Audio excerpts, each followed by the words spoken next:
네, 오늘 장 랭킹 5 시간입니다. 오늘 장에서 놓치지 말아야 되는 키워드 순위별로 나열했는데요. 여기에서 전략의 힌트 가득 드려보도록 하겠습니다.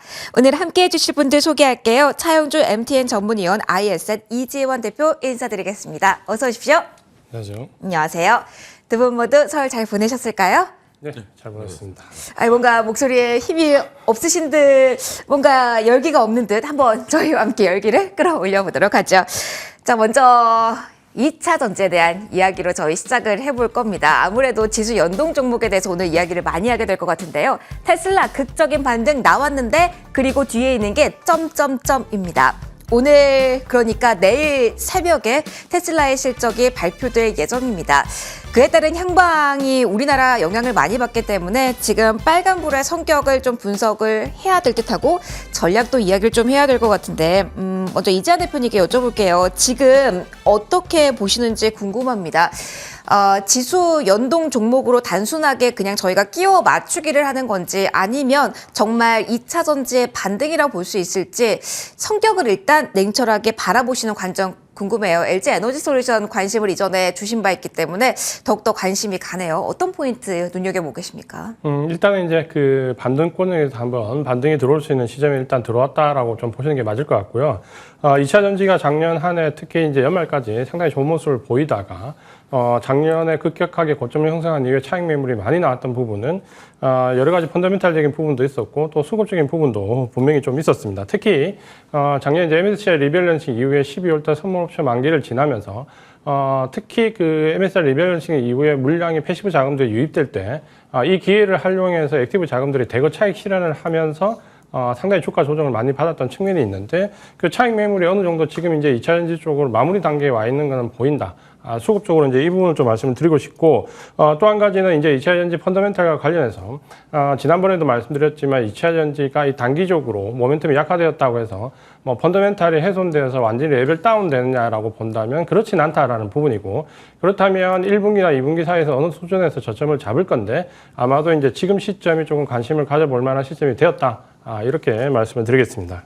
그러면 테슬라 실적 발표를 앞두고 조금 더 기대감을 가져도 되는 걸로 저희 대표님 정리를 해도 되는 걸까요? 네, 그렇게 좀 보셔도 될 것 같고 또 한 가지 이제 모멘텀으로 본다면 그 IRA가 지난 12월 달에서 3월로 연기가 됐거든요. 3월 달에 이제 그 발현을 앞두고 아마 거기에 대한 모멘텀도 1월 말 2월 달에 형성될 수 있기 때문에 그런 단기 모멘텀까지 조금 받아들이면은 지금은 그 소재 쪽보다는 오히려 이제 전방산업 대형주 위주의 LG 에너지 솔루션이나 삼성 SDI를 기반으로 해서 관심을 분할적으로 가져볼 수 있는 위치에 들어왔다고 인식을 하셔도 될 것 같습니다. 그렇다면 차 위원님도 비슷한 의견을 주실지 궁금합니다. 오늘 장에서의 뭐 대응이 특별히 필요하진 않은지 테슬라 기대감을 가져도 된다라는 말씀을 앞서 주셨는지 동의하시는지 일단 거기부터 출발을 해볼까요? 일단 테슬라 뭐 실적은 이제 지난 이제 4분기 실적이고 테슬라에 대한 올해 이제 전망치도 주말에 나온 어떤 뉴스들을 보면 굉장히 좀 긍정적으로 바뀌었어요. 구체적으로 오늘 뉴스에는 이제 도표까지 나오면서 60% 이상이, 그러니까 이제 뭐 보유라든지 매도 의견 같은 경우 뭐 매도라고 친다 하더라도 극단적으로 6대4 정도로 일단 6이 긍정적으로 변화되고 있다라는 면에 있어서는 아무래도 뭐 테슬라 관련주라든지 아니면 2차 전지 투자하시는 분들에게는 굉장히 긍정적인 뉴스다라고 좀 말씀드릴 수가 있겠습니다. 근데 우리가 2차 전지를 볼 때 이제 테슬라와 연관하는 거에 대해서는 저는 어느 정도 끊어내야 된다라는 생각들을 갖고 있습니다. 2차 전지가 테슬라에 의해서 움직이는 것은 아니고요. 테슬라 점유율이 떨어지고 있는 상황에서 다른 전기차들의 점유율은 올라가고 있거든요. 그러니까 전반적인 총량이 늘어나고 있는 가운데서 그중에서 물론 아직까지 대장은 테슬라인 것은 사실입니다. 하지만 테슬라가 그 주가가 올라가고 테슬라 전망에 따라서 2차전지가 올라가고 테슬라가 떨어지면 2차전지가 떨어진다라는 도식은 이제 2023년에는 다른 관점에서 접근을 하셔야 되지 않을까 조금 말씀드릴 수가 있겠습니다. 긍정적인 소식 위에는 오늘 뭐 언론에 부각되지는 않았습니다만 여러분들 이 방송 끝나고 뉴스 검색해 보시면 BMW가 드디어 2차전지 셀을 만들어내는 사업부와 동시에 일단은 점검에 들어갔다라는 거죠. 우리가 2020년에도 제가 이 머니투데이에서 그런 말씀 드린 적이 있습니다. 장기적으로는 빠르면 2025년, 늦어도 2030년까지 글로벌 메이저 자동차 업계들은 셀을 직접 만들어낼 가능성이 높다라는 점을 말씀을 좀 드렸고 벤츠가 2021년 CES에서 이것을 발표한 이후에 BMW도 이 작업을 지금 하고 있다라는 거죠. 당장 나온다는 얘기는 아니지만 중기적으로 본다라면 셀업체들에게는 굉장히 큰 악재가 될 수도 있습니다. 그러면 뭐가 좋죠? 소재업체들은 여전히 긍정적이다라고 좀 말씀드릴 수가 있겠죠. 올해 일단 경기 둔화에 대한 부분들 그리고 막대한 설비 투자에 대한 부분들 때문에 전반적으로 실적이 좀 요동칠 가능성은 배제할 수 없습니다. 아무리 뭐 제가 테슬라와의 관계성을 끊자라고 얘기를 해도 많은 분들이 여전히 테슬라와의 관계성을 가지고 주식을 보고 있는 것도 사실이기 때문에 그렇게 놓고 본다라면 전반적으로 봤을 때 올해 변동성이 커질 가능성이 있고요. 저는 오히려 변동성이 커져서 주가 조정기에는 모아가는 전략들 이런 것들을 중기적으로 보시는 것이 좋지 않을까 말씀드릴 수 있겠습니다. 그러면은 양극재 소재 탑4에 대해서 사실 어닝 쇼크에 대한 이야기가 나오고 있는 시점이잖아요. 그게 지금은 반영되지 않은 구간이라고 보시는 건지 실적 나온 이후에 흔들림이 있을 때 조정이 나왔을 때 그때 보자라는 힌트를 주시는 걸까요? 일단 저 뉴스만 본다라면 상당히 오늘 뭐 흔들리셨던 분들도 있으실 거예요. 양극재. 근데 주가가 안 움직이죠. 네네. 왜 그러냐면 재무제표를 보게 된다면 매출이 변동이 없었어요. 매출이 오히려 지금 잠깐 화면이 지나갔습니다만 저 기사를 쏟아내게 한 리포트거든요. 네. 왜냐하면 거기 이제 어느 증권사 리포트를 보고 기사를 썼다라는 게 나왔기 때문에 거기에 나온 재무제표입니다. 결국 매출은 증가하지 않았는데 영업이익률이 QOQ 기준으로 4분기 때 역성장했다라는 거죠. 몇 가지 이유를 보지만 우리가 4분기 때 역성장한 부분에 대해서는 에코프로 비행 같은 경우도 이번에 성과급을 막대하게 지급했던 부분들, 그다음에 그 LG 엔솔이 가져갔던 재고 조정에 대한 부분들 이런 것들이 일시에 다 반영됐다라는 거죠. 하지만 2023년 QOQ로 놓고 본다면 다시 성장세가 이어집니다. 따라서 우리가 4분기에는 일시적인 조정이 그러니까 재무제표상의 조정이 있는 것이지만 주가는 이미 그것을 뛰어넘는다라고 봤을 때 오늘 주가가 오히려 상승하고 있다라는 점. 따라서 어떤 단순하게 영업이익이 줄어들었다라는 기사보다는 그 근본적인 리포트를 보게 된다라면 여전히 Q는 살아있다 이렇게 말씀드릴 수가 있겠습니다. 알겠습니다. 두 분 모두 긍정적인 이야기를 해주셨습니다. 오늘의 이런 힌트에 대해서 여러분 참고를 좀 해보시는 것도 하나의 투자 아이디어가 될 것 같고요. 이사전지 전반적인 분위기 좀 한번 살펴봤습니다. 자, 이어서 한 계단 올라가서 이야기를 좀 들어보도록 할게요. 자, 오늘은 장 초반부터 이에 대한 이야기를 많이 들어보셨을 텐데요. 오스템 임플란트 딱 잡고 가도록 하겠습니다. 공개 매수 가격이 19만 원 나왔습니다. 이걸 어떻게 봐야 될지 지금 여러 가지 뉴스가 쏟아진 시점이라서 정리가 좀 필요할 것 같습니다. 이지연 대표 먼저 시작을 하도록 하죠. 자, 19만 원이라는 이 수치가 딱 나온 시점이기 때문에 그걸 보고 좀 움직임이 나온다라는 분석이 많았습니다. 그런데 이걸 성격을 어떻게 봐야 되는지 목적성이 지금 나온 거라고 볼 수 있는지도 궁금하고요. 여기에서 우리는 어떻게 반응을 해야 될지 좀 분석이 필요한 것 같습니다. 일단 중심을 좀 잡아주실까요? 일단 오늘 나왔던 그 MBK 파트너스와 유니슨 캐피탈의 지분 인수는 일단 경영권 인수로 봐야 될 것 같고요. 대주주 지분을 한 10% 인수하고 공개 매수를 통해서 경영할 수 있는 지분권에 도달하겠다라는 게 1차적인 목표고, 이런 부분은 예를 들어서 주주에 대해서 어떤 관점이 되느냐 부분을 좀 중요하게 우리가 생각해 볼 필요가 있는데, 저는 일단 MBK 파트너스와 유니슨의 지분 인수는 긍정적으로 좀 볼 필요가 있다. 이렇게 일단 전제를 좀 달고 말씀을 좀 드리고 싶고요. 이러한 형태의 경영권 인수는 대부분 이제 대주주와 주주들에 대해서는 친화적인 입장에서 인수를 하는 겁니다. 그러니까 이런 부분 방향은 주주 입장에서 나쁘게 볼 필요는 없다라는 부분과 함께 또 한 가지는 이제 오스템 임플란트가 겪었던 지난해 그 횡령 사건과 관련해서 이 경영과 관련된 부분에서 시스템에 대한 그 리스크 이런 부분들이 크게 대두가 되었는데 이런 부분들이 또 한번 그 전문 경영의 체제로 가면 어느 정도 시스템이 리스크가 좀 줄어들 수 있다라는 부분도 긍정적으로 좀 받아들이고 있습니다. 최근에 이제 오스템 임플란트 같은 경우는 작년 횡령 사건 이후에 또 매출 맺고 시적 가동을 또 겪었고 지금은 이제 주가를 안 그래도 좀 긍정적으로 볼 수 있는 위치에 좀 들어와 있었는데 이런 현상이 나오면서 주가의 탄력성이 오늘 단기적으로 모멘텀이 좀 크게 나온 상황입니다. 아마도 주주들 입장에서 나쁘게 보지 않을 거고 경영권을 넘기는 쪽이나 받는 쪽이나 제가 봤을 때는 크게 잡음이 없을 가능성이 높다라는 부분. 또 한 가지는 우리가 모멘텀으로 봤을 때 오스템 임플란트가 중국의 리오프닝 수요와 관련해서 사실 그렇게 크게 소비주로 분류되지는 않지만 사실 수혜로 본다면 이 수혜도 상당히 크다라고 볼 수 있습니다. 결국은 이제 마스크를 벗고 리오프닝이 되면서 이런 오스템 임플란트의 잠재적인 수요가 확대될 수 있다는 부분은 좀 긍정적으로 볼 필요가 있다. 이렇게 본다면은 오늘 나왔던 뉴스는 뭐 경영권에 대한 부분이 전환되기 때문에 펀더멘탈과 직결되는 큰 변화고 이 변화를 주주 입장에서는 크게 나쁘게 볼 필요가 없다라는 부분과 함께 주가에도 좀 긍정적으로 볼 수 있다. 이렇게 말씀을 드리겠습니다. 그러면은 사실은 뭐 경영권 공격을 이미 받고 있었던 종목이기 때문에 펀더멘털 측면에서의 성장성과 별도로 이 주가에 대해서 목표를 좀 잡으시는 게 많이들 어려우셨을 것 같거든요. 자, 그런 분들은 지금은 매수 시점, 지금이라도 잡아야 되는 시점이라고 보시는지 아니면 지금 너무 잡음이 많다라고 대표님은 느끼시는지 궁금해요.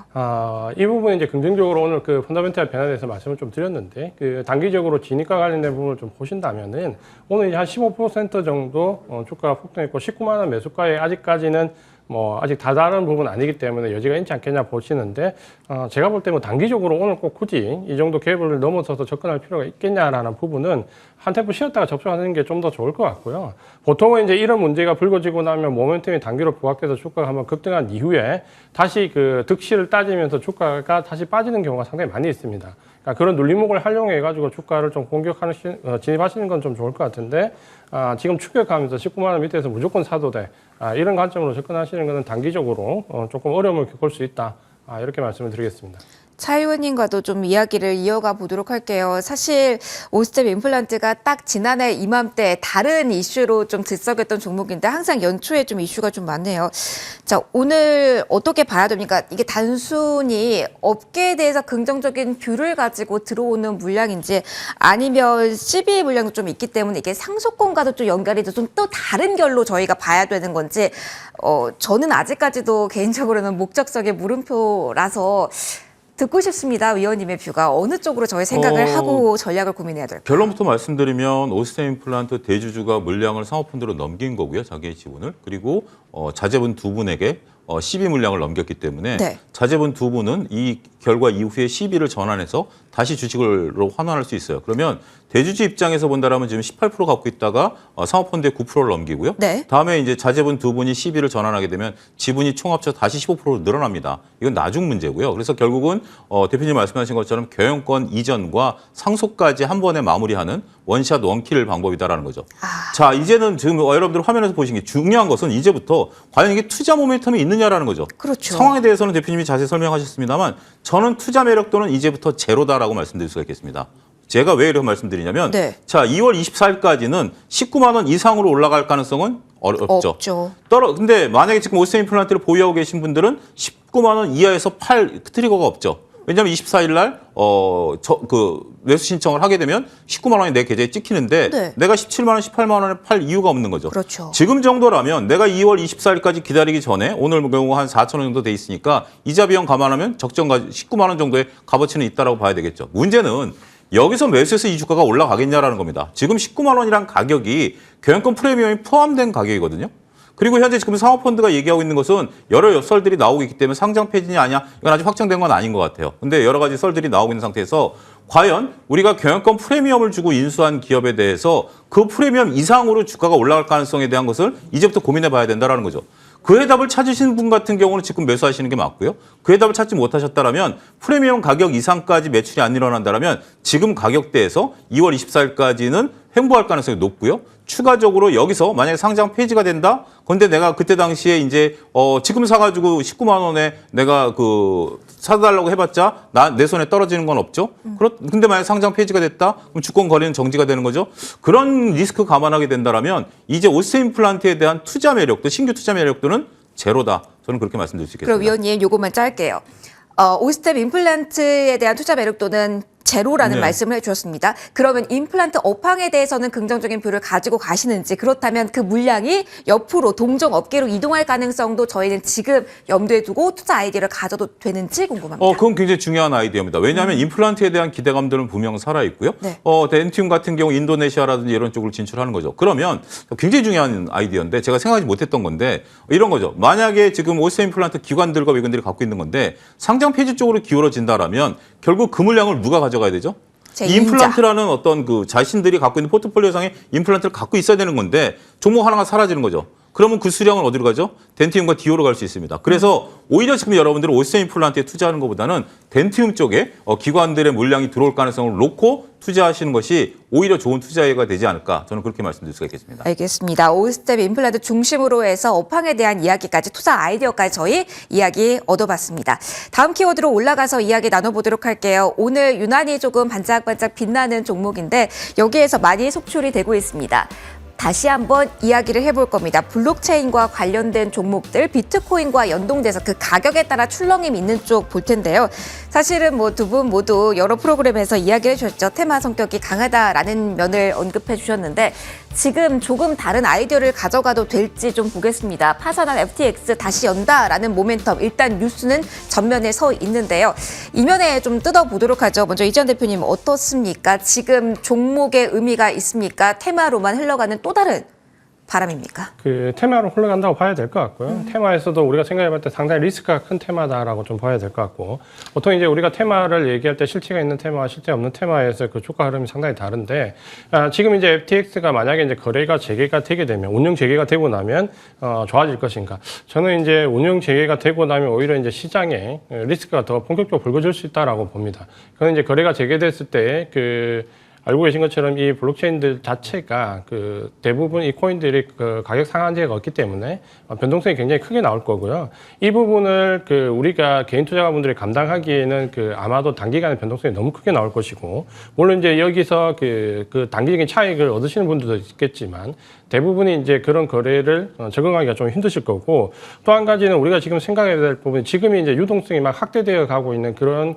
장세가 아니기 때문에 유동성을 흡수하는 단계의 이 사이클에서 제가 볼 때 블록체인은 결과적으로 말씀드리면 이 유동성 흡수의 최종 단계가 결국에는 블록체인에 있는 코인들이 될 가능성이 상당히 높습니다. 그러니까 이거는 이제 우리가 역사적으로도 상당히 많이 경험해봤던 부분인데, 그런 부분들을 본다면 단기적인 테마로 접근하는 것도 상당히 리스크가 크다라고 좀 봐야 되고, 특히 FTX 지금 현재 성장하기 위해서 들어왔던 이 CEO를 본다면 이전의 사례에서도 보신다면 이분의 기질적 스타일상 본다면 어느 정도 청산 가치를 높이는 데 주안점을 두지 그 안에 있는 상품을 극대화시킬 수 있는 분은 절대 아니라고 판단이 되거든요. 네. 그러니까 그런 부분들을 본다면 지금 뭐 단기적으로 기술적으로 아주 절망에 접근할 수 있는 분들이 아니라면 좀 진입이나 투자의 고려 대상에서는 조금 제외시키는 게 좋지 않을까, 이렇게 판단을 하고 있습니다. 알겠습니다. 냉철하게 좀 분석을 해주셨네요.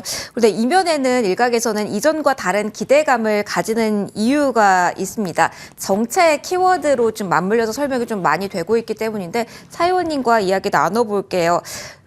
사실 정책의 방향에 가리키는 것을 보라라는 말이 있기 때문에 그러한 관점에서 이제는 조금 다른 관점에서 이 울타리 안에 들어왔을 때 또 다른 의미가 있지 않을까라는 기대감도 매물이 몰리지 않을까라는 생각도 들거든요. 너무 과한 기대일까요, 지금? 아니요, 기대를 우리가 정확히 해야죠. 지금 이제 기대 방향이 잘못됐다라고 저는 말씀드릴 수 있겠습니다. 우리가 지금 현재 글로벌 가상자산 가격이 올라가고 이제 FTX 이제 운영 재개에 대한 이슈로 이제 올라가는데, 이제 말씀하신 정책 방향이라는 게 STO, 우리가 증권형 토큰에 대한 부분들 아니겠습니까? 네. 증권형 토큰의 방향은 이런 FTX 같은 경우를 규제하겠다라는 거예요. 결국 우리가 규제권 안에 안 들어왔었던 이런 거래소가 파산함으로써 많은 투자자들이 선의의 피해를 볼 수 있기 때문에 이것을 STO 같은 경우는 정부 규제하에 두겠다라는 겁니다. 금융당국에 규제하에 두고, 더군다나 지금 이제 FTX에서 거래되고 있는 수많은 가상자산들이 실물자산들에 대한 기초 보증이 없잖아요. 근데 증권형 토큰 같은 경우 증권형 토큰이라는 게 저도 오늘 깜짝 놀랐는데 어떤 분과 대화하다 보니까 증권회사에서 토큰을 발행해 이렇게 얘기하시는데, 그게 아니고요. 증권형이라는 게 우리가 이제 주식이라는 게 그런 거 아니에요. 주식이라는 게 증권회사에서 발행하는 게 아니라 기업이 자신의 지분을 이제 주식으로 발행한 것처럼 이 증권형 토큰이라는 것은 예를 들면 이런 거죠. 모나리자 그림이 비싸니까 이거를 100만 원짜리로 끊어가지고 이것을 거래하는 증권화하는 것을 증권형 토큰이라고 그러거든요. 그런 오해도 살 수 있을 건데, 자 어찌됐든 실물 자산을 기초 자산으로 해가지고 이것을 금융당국이 발행과 유통과 그다음에 감시를 하겠다라는 거예요. 그러니까 통제를 하겠다는 거군요. 통제를 하겠다는 거. 지금 FTX가 정반대로 가겠다는 얘기예요. 그런 부분들이기 때문에 오히려 지금 현재 STO 얘기가 나왔을 때 많은 기사들이 말미에, 끝까지 여러분들 기사 안 읽고 계시는데 말미에 그게 있었어요.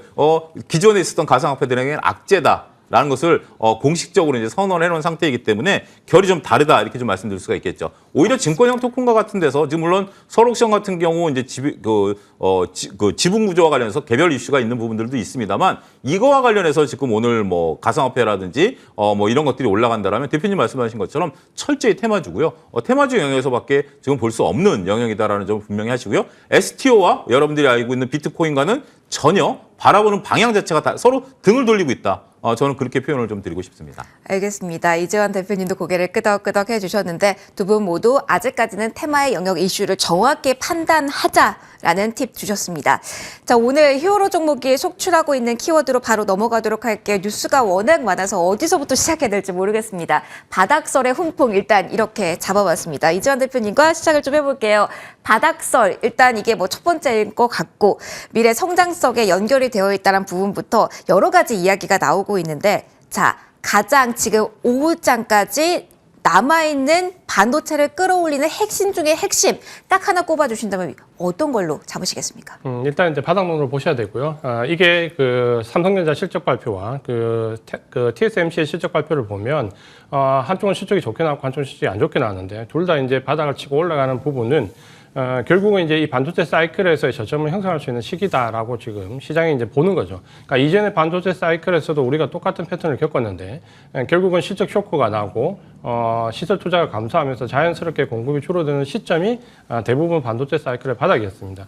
그러니까 이 부분이 주가의 바닥을 형성하는 그 선행된 시점인데 아마 이 부분이 이제 반영이 됐고 특히 삼성전자의 그 시설 투자 감소가 되는 그 캐펙스 부분의 감소와 TSMC의 3분기 재고 피크 이 두 가지가 아마 지금 실적 시즌을 대변하는 가장 중요한 키가 됩니다. 결국 이제 실적이 그 작년 4분기 실적이 좋지는 않을 건데 그럼에도 불구하고 여기서 과연 바닥을 형성할 수 있을까라는 이 저점론에 힘을 실을 수 있는 무언가가 나와야 되는데 그 부분의 재고의 피크와 시설 투자 감소를 통한 공급 감소 결국은 이제 이 부분이 다시 재고를 감소시키고 가격을 복원시키는 역할을 한다라는 부분에서 주가가 한 분기 정도 선행되는 사이클을 보면 지금 정도가 바닥론에 대비될 수 있다라는 부분이고 그게 지금 현재 우리 시장에서 삼성전자가 먼저 그 바닥론을 만들었다면 우리가 연휴에 들어갔던 지난주에 급격하게 AMD나 뭐 엔비디아를 비롯해서 미국의 반도체 종목들이 투자 의견 상향 혹은 목표가 AMD처럼 목표가가 상향되는 그런 행위들이 일단 나왔습니다. 아마 이제 이 부분들이 IT 종목들에 대해서 지금 현재 긍정적인 바닥론으로 접근할 수 있는 하나의 계기가 되었다. 다만 이제 문제는 지금까지 발표됐던 그 종목들은 무언가 실적을 커버할 수 있는 그 모멘텀이 있었습니다. 뭐 재고의 피크라든가, 뭐 캐펙스의 감소라든가. 과연 이제 이런 부분들이 오늘부터 이제 마이크로소프트 그 장 후에 이제 실적이 발표되었고, 테슬라를 비롯해서 이제 대부분 IT 종목들이 실적이 발표되는데 그게 이제 유지가 될 수 있느냐라는 부분은 이번 주 남은 기간 동안에 대부분의 그 대형주 기술주 지표가 그 실적이 발표되는 미국 시장을 보고 아마 이제 판별을 좀 해야 될 것 같고요. 지금으로서는 시장을 이끌어가고 있는 두 축이 중국과 관련되어 있는 모멘텀과 IT 섹터의 반도체 그리고 오늘 이제 2차 전지 합류되는 이 부분이라고 본다면 이 IT와 그 중국 관련되어 있는 이 두 가지 모멘텀을 가지고 시장 반등이 나왔다라는 개념에서 일단은 주도 섹터로 연초에 인식을 하는 게 좋을 것 같습니다. 그러면 삼성전자 같은 경우는 확정 실적 발표하면서 조금 더 자세한 이야기를 풀어갈 것이라고 하고 뭐 감산에 대한 이야기가 나올 수도 있다 아니면 다른 방법으로 감산에 대한 힌트를 줄 수도 있다라는 기대감이 일고 있다라는 분석도 있던데 이에 대한 리스크는 저희가 대비할 필요가 없는지 그 이후 좀 실망 매물 나오진 않을지에 대한 우려도 지금 하는 구간일 것 같아서 대표님 미국 주식 말고 국내 관련주에 대해서도 이 포커스를 맞춰보는 전략은 어떻게 보세요? 저는 삼성전자는 올해 계속 그 관심을 가지고 가야 된다라고 좀 보고 있고요. 최근에 이제 이 부분을 우리가 확인해 볼 수 있는 가장 큰 부분은 삼성전자의 수급입니다. 지금 이제 외국인들이 그 작년 그 하반기부터 해서 급격하게 삼성전자 매집을 늘려가고 있는데 최근에 이제 그 단위수가 좀 늘어납니다. 이게 우리가 4분기까지만 하더라도 MSCI 리밸런싱에 대한 조정이나 그 소모시 만기에 들어오는 패시브 물량이라고 생각을 단순하게 했는데 1월 달에 들어오면서부터 그걸 넘어서는 물량들이 들어오고 있거든요. 그러니까 그렇게 본다면 아마도 이제 장기적으로 매집을 하는 분들 그 펀드들은 지금부터 이제 서서히 움직이기 시작했다라고 보여지고 이런 부분들은 단기적인 그 분기 실적으로만 그 수급이 움직이지는 않습니다. 그런 부분들을 본다면 장기적인 관점에서 투자하시는 분들이라면 긍정적으로 좀 접근을 하셔도 되고 다만 이제 단기적으로 모멘텀으로 투자하시는 분들이라면 조금 더 다른 탄력적인 종목을 찾아보시는 게 좋을 것 같다 이렇게 말씀을 드리겠습니다. 기다림의 시간은 좀 필요하다라는 이야기 같네요. 차 의원님께도 질문 드릴게요. 기다림의 시간을 감안한다면 오늘 바닥론으로 움직이는 게 좀 의미가 있는지 일단 궁금하고요.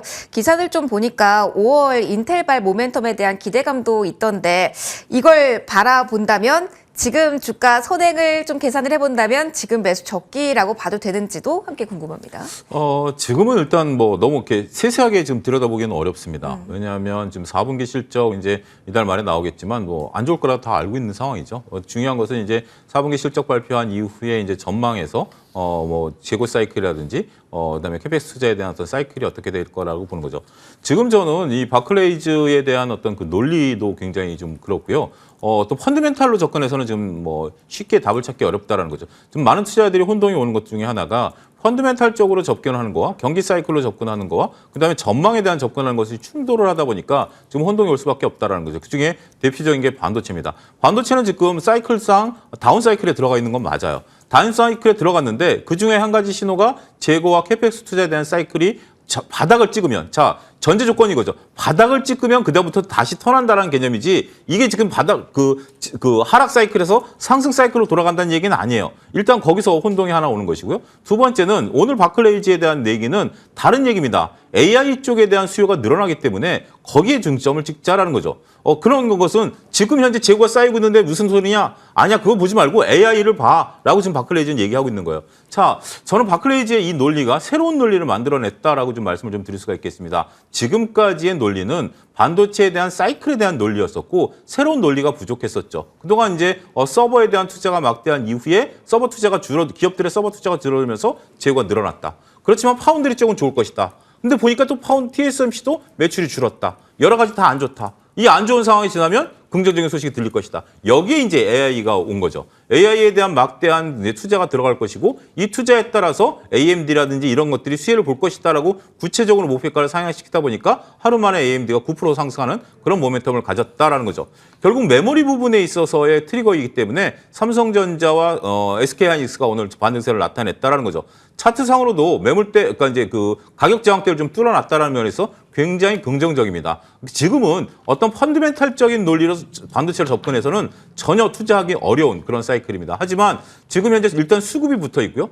반도체는 대표적으로 수급이 붙어줘야 되는 거죠. 두 번째는 새로운 논리가 붙은 거죠. 문제는 이 새로운 논리가 기존의 재고 사이클이라든지 이런 것들을 얼마만큼 소화해낼 수 있느냐 이걸 확인하는 과정은 아무래도 빨라야 2분기 늦어도 3분기 정도까지 될 것 같아요. 네. 일단은 1분기에 대한 것들 원래 비수기이기 때문에 지금 4분기 실적 기대감 별로 없죠. 1분기도 기대가 없는 상태에서 새로운 논리가 개발됐고 이 새로운 논리가 지금 현재 우리가 이제 챗봇이라든지 이런 거 맞물리면서 새로운 트리거를 만들어냈다라는 측면에 있어서는 반도체의 지금 흐름은 단기적으로는 움직일 수 있다. 저는 그렇게 말씀드리고 싶습니다. 알겠습니다. AI 부분의 투자 모멘텀에 대해서도 이야기를 해주셨네요. 마침 1위가 로봇과 AI라서 넘어가서 추가적인 질문을 가도록 하겠습니다.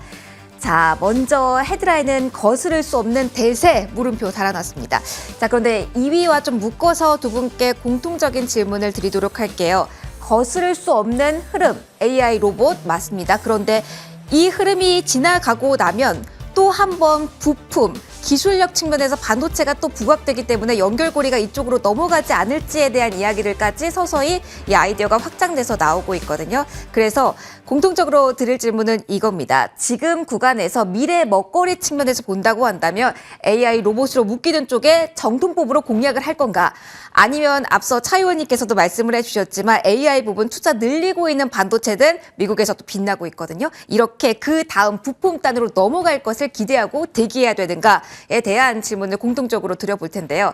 저랑 먼저 눈이 마주친 차 의원님과 먼저 이야기 들어볼게요. 짧게 좀 주실까요? 어떤 쪽으로 공략을 지금 뭐 해볼까요? 강력한 테마죠. 정말 태풍이 우리가 되려면 단순하게 바람이 조금 불어서 태풍이 되는 건 아니죠. 에너지를 모아야죠. 뜨거운 열, 그러니까 우리가 필리핀 부근에서 뜨거운 열 에너지를 모아야 이 강력한 태풍이 우리나라까지 오는 거 아니겠습니까? 그런 과정이 저는 있다라고 봐요. 처음에는 AI에 대해서 이제 그 마이크로소프트가 얘기했고, 그다음에 KT가 얘기했고, 인공지능에 대한 투자 얘기했고, 여러 가지 얘기가 나오면서 정말 이게 꿈의 꿈을 먹고 가는 그런 부분들이다라는 거죠. 하지만 이런 부분들이 과연 그리고 이제 글로벌 기업들이 여기에 막대하게 투자를 하겠다라는 부분들인데 이건 전 먼 미래라고 보고요. 너무 단기간에 주가가 급등했다라는 부담감, 결국 이런 것들이 지금 급등한 기업들의 실적과 연관성이 떨어진다라면 이렇게 본다라면 현재로서는 철저하게 보유자 영역의 테마가 아니겠나 말씀드릴 수가 있겠습니다. 네, 알겠습니다. 대표님도 비슷한 의견이실까요? 저 로봇 쪽도 추가로 들어볼게요. 로봇도 로봇주가 따로 있고 그 선도에 있는 건 또 대형주, 삼성전자, LG전자 뭐 이런 기업들이 있잖아요. 어느 쪽에 지금 공략 포인트를 잡는 게 조금 더 선고가는 전략에 가까울까요? 일단 이제 크게 두 가지로 나누시는 게 좋을 것 같습니다. 뭐 다양한 분법이 있지만 일단 삼성전자를 위시해서 AI형 로봇으로 가는 부분과 LG전자를 비롯해서 산업용 로봇으로 가는 부분을 구분하시는 게 좋을 것 같고요. 알고 계신 것처럼 램브 로보틱스가 삼성전자 지분 투자와 함께 이런 AI형 로봇에 관련된 대장주로 등극을 했고 주가가 뭐 한 달 사이에 거의 3배 가까이 올랐기 때문에 이런 부분들에 대한 모멘텀이 분명히 강력한 테마였고 또 한 가지는 이제 이게 1차적으로 주 테마가 가면 그 다음에 이제 보조적인 테마가 상승하는데 예를 들어서 뭐 LG전자와 관련되어 있는 뭐 로봇스타나 일부 산업형 로봇에까지 이제 이 매기가 확산되는 거죠. 그러니까 이렇게 매기가 확산되면 거의 이제 한 테마의 사이클이 완성되어 가는 구간에 들어왔다라고 봐야 되고 우리가 뭐 이걸 그 투자적인 그 기술적인 관점으로 본다면 뭐 주가가 3배 올랐는데 여기서 접근하는 전략은 뭐 상당히 있을 수 없는 일이고 보유하고 계신 분들만 좀 전에 말씀하신 차 위원님 말씀하신 대로 수익을 극대화하는 전략으로 가시고 신규로 보실 부분들은 그 펀더멘탈 옥석 가리기가 진행되고 난 다음에 펀더멘탈을 가지고 접근을 하시면 될 것 같습니다. 알겠습니다. 분명하게 신규 매수할 수 있는 쪽 그리고 보유자의 영역 쪽 구분을 해서 분석까지 들어봤습니다. 자, 이제 원픽의 시간입니다. 두 분의 원픽을 들어볼 텐데요. 지금 손이 나가도 되는 종목 들어보도록 하겠습니다. 이지현 대표님 먼저 가볼게요. 어떤 종목, 어떤 포인트로 매수를 해볼까요? 저는 이제 말씀드릴 종목이 삼성전자고요. 네. 그 삼성전자하면 대부분 그런 대형주를 뭐 추천을 해야 될까라는 생각하실 수 있는데 삼성전자가 의외로 대형주이기도 하지만 사실 성장 모멘텀도 가지고 있고 안정성도 좀 가지고 있고 주가 탄력성도 사실 대형주치고는 나쁘지 않습니다. 그러니까 최근에 이제 바닥권에서 상승한 이후에 여기서 뭐 우리가 조금 전에 봤던 뭐 AI 관련된 부분이나 뭐 자율주행부터 여러 가지 부분에서 삼성전자는 사실 반도체를 필두로 해서 다 엮여 있습니다. 그러니까 이런 부분에서 펀더멘탈적인 부분과 모멘텀적인 부분 그리고 수급적인 부분을 좀 취합해 본다면 삼성전자가 없으신 분들은 올해 1분기에 저점을 형성하든 2분기에 저점을 형성하든 뭐 1, 2, 3분기 정도에 모아간다는 생각을 가지고 좀 장기적인 투자를 하시는 분들이라면 반드시 삼성전자를 분기별로 좀 모아서 시세를 내년 좀 극대화시키는 전략으로 갈 필요가 있다.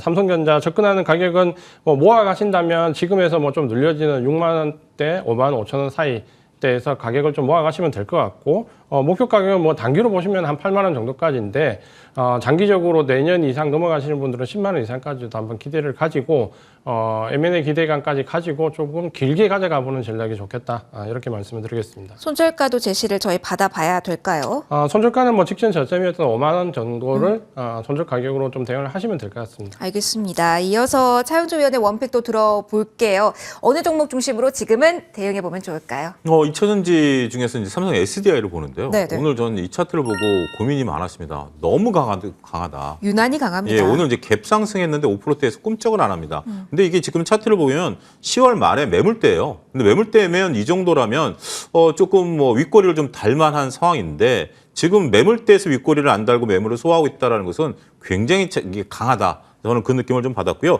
일단 2차전지 셋업체 중에서는 그 추가적인 성장성을 보면 제일 좋죠. 네. 미국에 첫 진출하는 거니까. 두 번째는 재무적으로 가장 안정성이 높습니다. 그래서 SK온 같은 경우 지금 재무 불안이 이제 다시 불거지고 있는 상황이 되죠.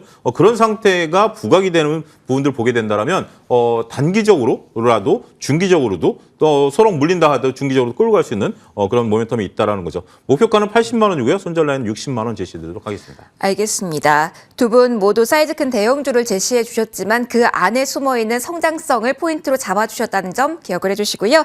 자, 원픽까지 받아봤으니 오늘장 랭킹 5 시간 마무리 짓도록 하겠습니다. 지금까지 차영주 MTN 전문위원 ISN 이지원 대표와 이 시간 여러분 함께 하셨습니다. 오늘 두 분 소중한 말씀 고맙습니다.